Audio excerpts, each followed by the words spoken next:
I first met Wendell in the late 1960s, and of course little did I know that, back then anyway, that Wendell and I would connect again in 1994. That's when Wendell decided to sell FCC and retire from trucking, and when I decided to purchase the business that he founded almost 30 years earlier. I always enjoyed the story that Wendell told about his early days and before he got into the trucking business. And he grew up on a farm, and he had a family, and he was trying to scratch out a living on the farm. And he said, I'd get to one end of the field, and he said, I'd turn around and I couldn't wait to get to the other end of the field. And he said, I'd get to the other end of the row, and I couldn't wait to get to go back to the other end of the row. And he said, that's when I knew farming probably wasn't for me. So.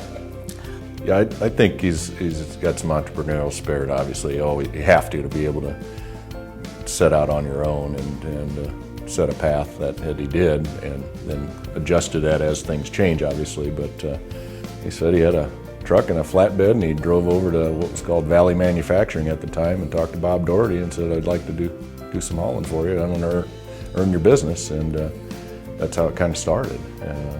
From the simple way of how he explained it to me.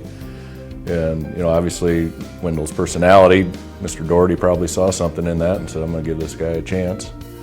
At the time he was probably a young whippersnapper, but he probably liked his drive and his ambition, and obviously must have done something good because they kept doing business with him, and that's critical to being successful in business, is obviously having the drive to do it, but then delivering that service that they expect no matter what business you're in.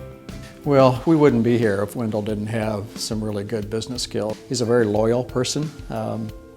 I have just know that when he develops a relationship with somebody, whether it's professional or in his business world, Wendell's pretty darn loyal to them. He's just a genuinely good person who's got a big heart for everybody. The challenges that Wendell faced in starting his own business in 1965 had to be daunting, but many of those challenges still face the trucking industry today. By 1994, Wendell built his business into a 60-truck operation, which was no small accomplishment. Not only did the company grow, but it was also profitable.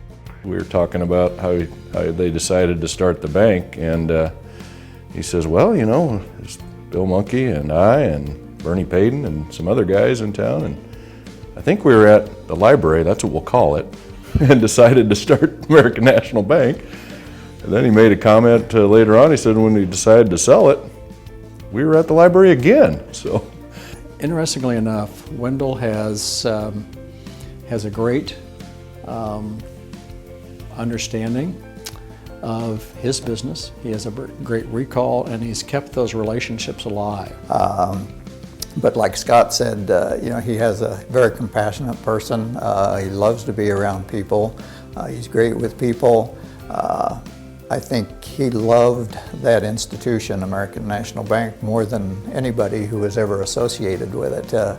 He was proud of having been an organizer and being a leader and being on the board of directors, and probably did more to attract business to the bank than any other single individual that's ever been associated with the bank.